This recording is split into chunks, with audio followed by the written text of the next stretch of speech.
24 mai 2023. Tina Turner, la reine de rock and roll, est morte. En 70 ans de carrière, la vedette du rhythm and blues avait imposé sa grille. Tina Turner s'est entendue mercredi 24 mai à l'âge de 83 ans.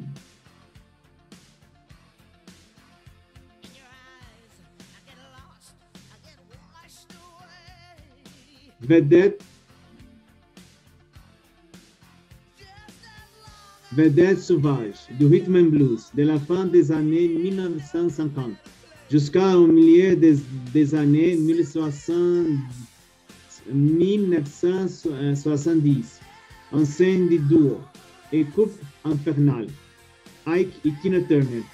Anna Mae Bullock, de son vrai nom, avait acquis le statut de superstar en solo dans la première moitié des années 1980 en achetant tout What's Love Got to Do with It, Private Dance, The Best, une tournée triomphale lors d'un des plus improbables comebacks de l'histoire du show business. Adulé pour sa voix de feu et son énergie hors norme, admiré pour sa force de caractère, notamment après qu'elle eut révélé les martyrs conjugales subis lors de sa première carrière. La chanteuse, danseuse et actrice mondialement connue sous le nom de Tina Turner est morte mercredi 24 mai à l'âge de 83 ans. De multiples témoignages rendent hommage à celle qui fut surnommée The Queen of Rock, la reine du rock and roll, dont le jeu de scène électrisant avait enfiévré ses premiers disciples. Parmi eux, Mick Jagger, qui reconnaissait que sa gestuelle devait autant à James Brown que celle avec laquelle il avait chanté un brûlant duo, State of Shock, It's Only Rock and Roll, lors du Live Aid, le 13 juillet 1985.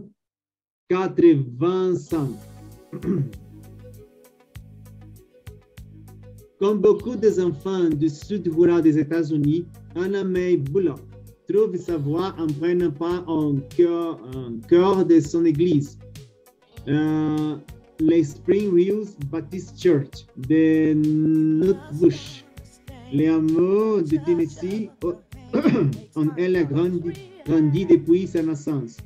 Le 26 novembre 1939, fille d'un métayer, il élève sur les bords du Mississippi dans une campagne dévolue aux champs de coton.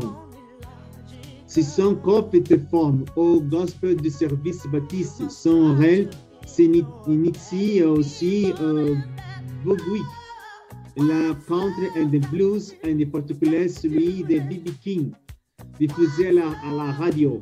La petite fille rêve et voyage devant les images des stars de Hollywood, mais sa réalité n'a rien de glamour. Tombée en transe. Victime de violence conjugale, sa mère fuit la foyer en abandonnant ses 3 filles. Sa cadette Anna n'a loi que elle a 11 ans, 2 ans plus tard, c'est le tour du père de s'installer à Detroit, Michigan, laissant sa progéniture au bon soin de la grand-mère maternelle à Brownsville, Tennessee. À la mort de celle-ci, Anna, qui a été employée de maison de la famille blanche, mais fut aussi basketteuse de cheerleader dans l'équipe de son école, va rejoindre sa mère à Saint Louis, Illinois. De l'âge de 6 ans, elle fréquente avec sa sœur aînée, Aline, passionnée de musique. Elle écrira plusieurs chansons pour Ike et Tina Turner. Donc, Funker dans Mosquita's Twitter, repris plus tard par Nina Simone. Les meilleurs nightclubs de St. Louis, Missouri et East St. Louis, pardon. C'est dans l'an 2, le Mahatma Club, qui elle croise la route des King of Rhythm. Le groupe mené par Ike Turner, 1931-2007. Dans Tina, 2021. Le film documentaire réalisé par Daniel Lindsay et T.J. Martin. La chanteuse raconte comment elle était littéralement tombée en transe en assistant à ce concert. Originaire de Clarksdale, Mississippi, le pianiste et guitariste Ike Turner est en fait un musicien d'exception dont le talent s'est forgé en accompagnant de grands noms de blues tels Muddy Waters, Elmore James, Howlin' Wolf, Otis Rush ou B.B. King. Également, producteur artistique, arrangeur et découvreur de talents. Il s'est affirmé dans le milieu de rhythm and blues tout en composé en 1951. En titre, le fugueur Rocket 88, considéré par beaucoup comme l'un des actes de naissance du rock'n'roll. Ce succès attribué conjointement à son chanteur saxophoniste Jake Burstyn, comme d'autres enregistrements pour lesquels l'artiste se considérera flouilleux, aiguiseront sa méfiance jusqu'à la paranoïa. Le jeu tranchant de guitariste dans l'éclectisme, anticipant également les groupes de punk, subjugués à tel point Anna May Bullock qu'elle les supplie de monter sur scène avec lui. Après avoir essuyé plusieurs refus, elle obtient un jour à gain de cause quand le batteur du groupe et petit ami de sa sœur Aline lui tend finalement le micro lors d'un entracte. Impressionné, Ike Turner propose à l'adolescente de se joindre aux autres chanteurs des Kings of Rhythm. Little M. Le leader apprend à sa nouvelle recrue à contrôler la puissance de sa voix et à travailler sa présentation scénique. C'était son héros comme un grand frère. Témoignera plus tard une des choristes du groupe en invoquant le début de leur collaboration. Celle qui Ike Turner surnomme encore Little Ann enregistre en 1958 Box Stop, son premier single avec le groupe. Elle entretient alors une relation avec le batteur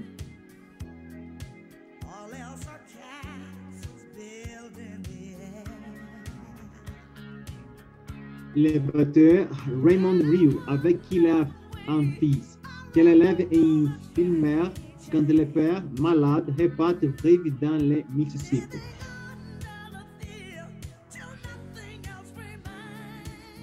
Commence alors sa relation amoureuse avec Ike Turner, qui l'épouse dans la foulée et la rebaptise Tina.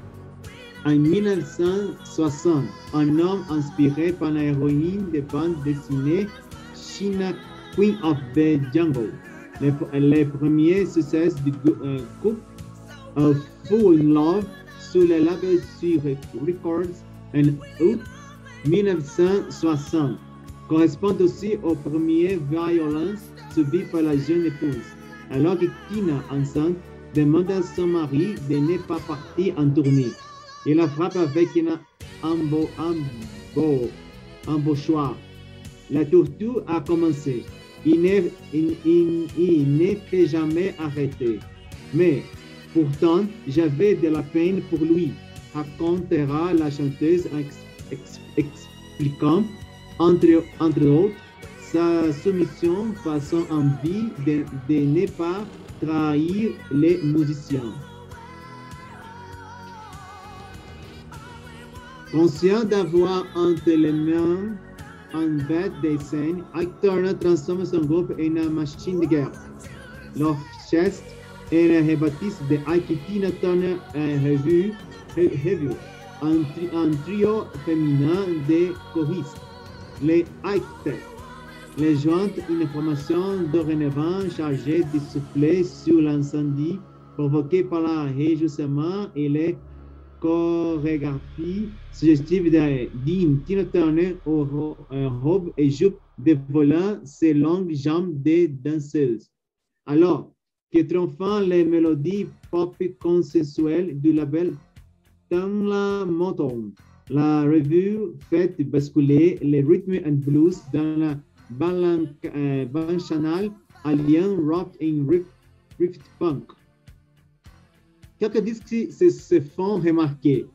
Foo Foo, Tralalala, You Can Miss Nothing That You Never Had, mais c'est surtout à l'enchaînement stagnaviste de ces concerts provenant qui construit la réputation du groupe. Par un hasard, si en avons enregistré un public live, The Ike et Tina Turner Show se révèle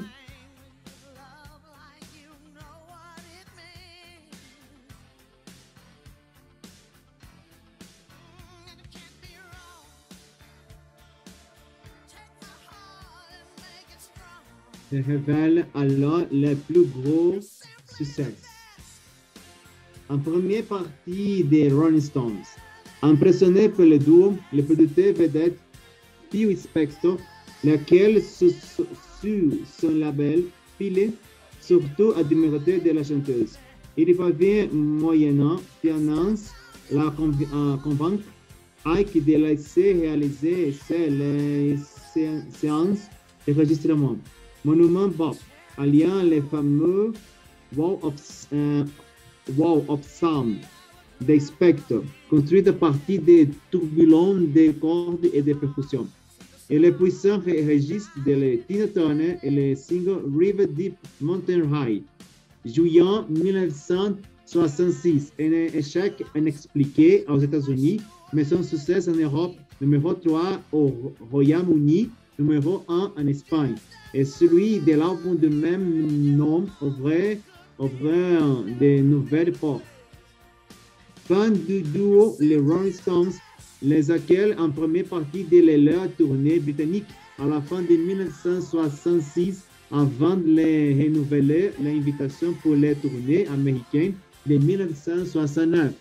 La décennie suivante les voit triompher sur le mode de reprise avec une version de I Want to Take You Higher, The Sky and the Family Stone, et surtout une version calorifère de Proud Mary, numéro 4 aux États-Unis en 1971. Les classiques de Creedence Clearwater Revival, qui avec 1 million d'exemplaires vendus restera leur plus gros hit. L'argent de ces ventes permet à Ike Turner de lancer ses propres studios. Folic Sound. Turner profite des productions qui suivent pour écrire ses premières chansons, dont l'excellente et autobiographique Nutbush City Limits, 1973.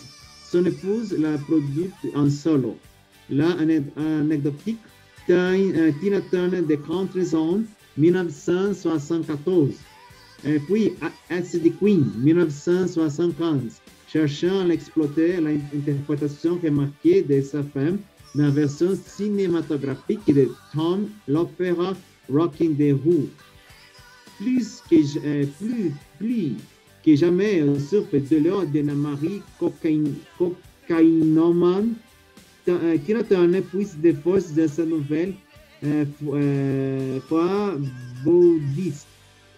Une ultime sanglante dispute dans la voiture les menant d'un hôtel de Dallas, Texas, La pousse finalement à s'enfuir et mettre fin à 16 ans de relations toxiques. Presque 40 ans avant le mouvement MeToo, la chanteuse se confiera pour la première fois en 1981 à propos de son passé de femme battue dans un long entretien à la hebdomadaire People Weekly. Traversée du désert. Avant cela, divorcée et couverte de dettes. Celle qui a choisi de garder le nom de Tina Turner travers la seconde moitié des années 1970, en cachetonnant dans des émissions de télé ou dans des spectacles de cabaret au Caesars Palace de Las Vegas, Nevada, habillée de costumes glam kitsch de Bobby Mackie. L'échec de ce troisième et quatrième album solo, Rook, en 1978, et plus disco Love Explosion en 1979, semblant confirmer que Tina Turner est désormais une figure du passé. Mais ce qu'on peut penser entre une irrémédiable traversée du désert prend fin au début des années 1980. Et en 1979, elle a rencontré un Australien, Roger Davis, alors manager de Olivia Newton-John. Subjugué par les capacités scéniques de la toute juste cadre, celui-ci va l'aider à réaliser son rêve, devenir la première chanteuse de rock noir à remplir des stades comme les Rolling Stones. Pourtant, aucune femme ne l'a fait jusque-là. Et personne dans le métier ne croit à une chanteuse plus âgée que ses concurrents. Elle chante dans l'image, se coupe les cheveux et passe du cabaret en rock en affrontant la méfiance de sa maison de disques. Roger Davis prétend que les sons de la nouvelle vague britannique peuvent l'aider à redécoller. Ancien membre du groupe électro-pop The Human League, parti fondé Riven en 17.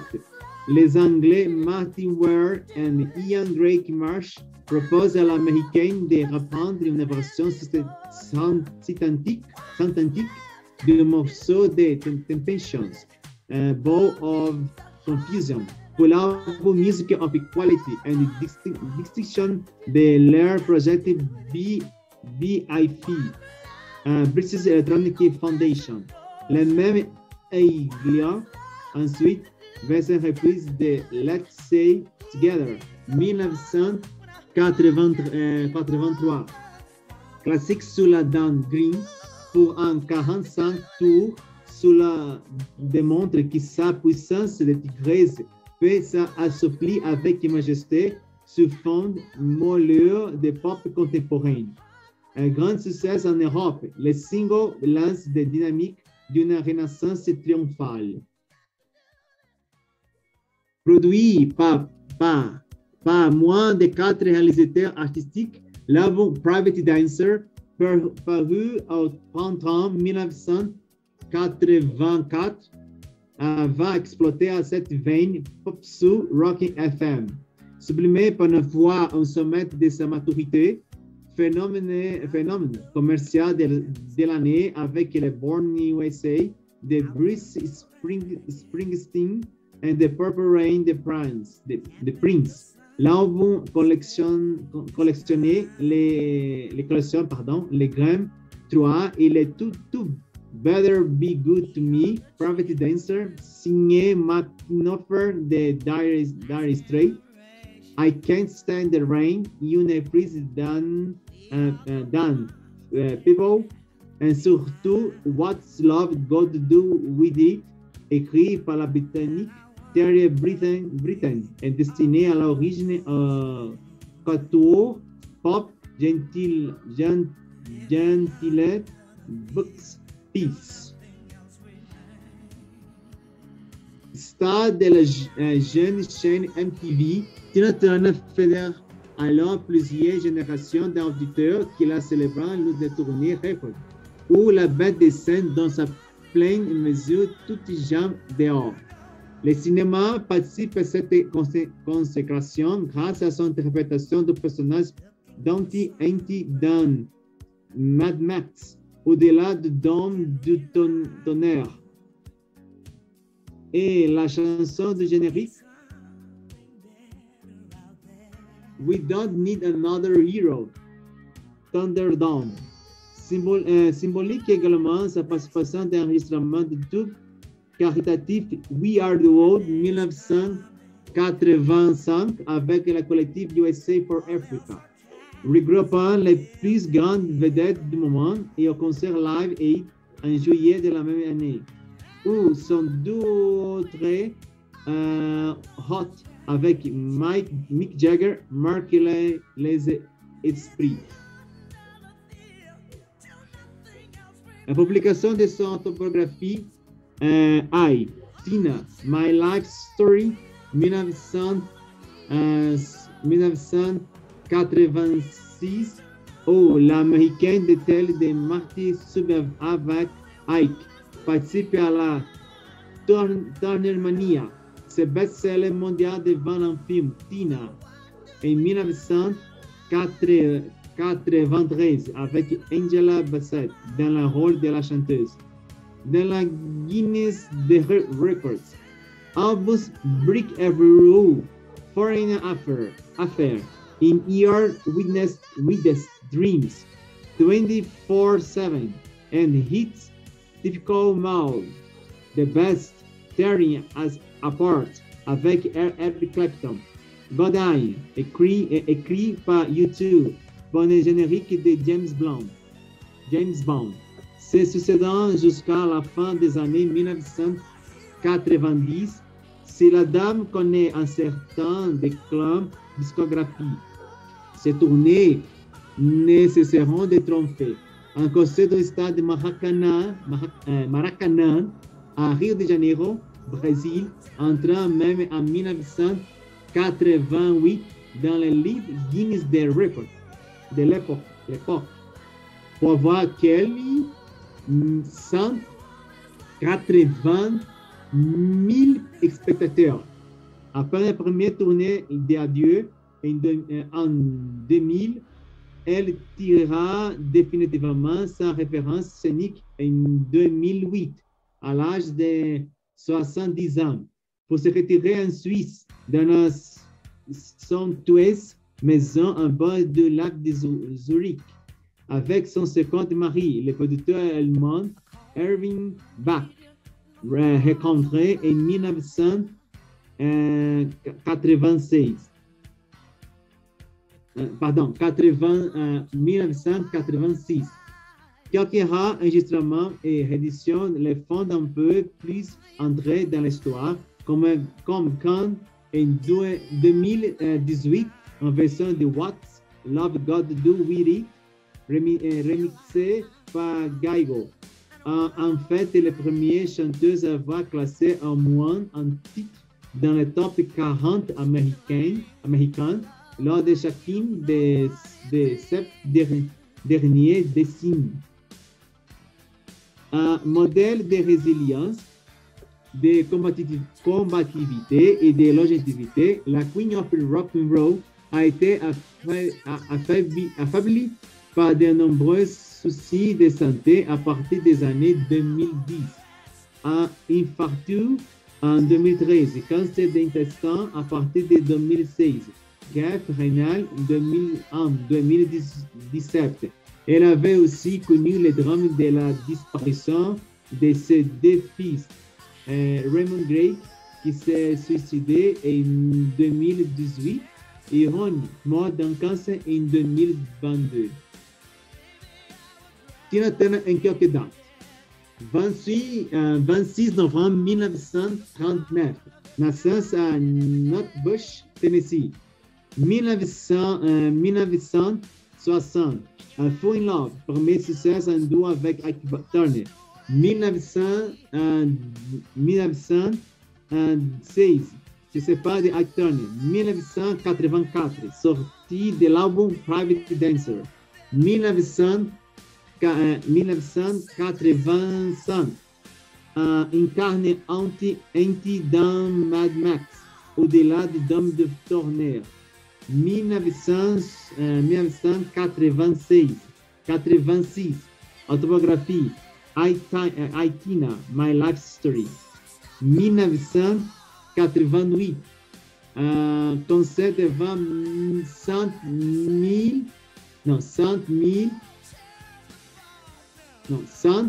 180 000 personnes au Maracanã, en Rio, au Brésil. 1989, The Best. 2023, morte à l'âge de 83 ans. Tina Turner, légende de la soul, de la pop et du rock'n'roll, est décédée ce mercredi, a annoncé son agent. Elle était notamment célèbre pour ses interprétations de Proud Mary, Simply the Best, We Don't Need Another Hero. Un cancer, un accident vasculaire cérébral et une insuffisance rénale l'ont dramatiquement affaiblie ces dernières années. Elle a remporté 8 Grammy Awards et est entrée au Rock'n'Roll Hall of Fame en 2021 en tant qu'artiste solo. Son influence est immense et des artistes comme Beyoncé ou Rihanna lui doivent beaucoup.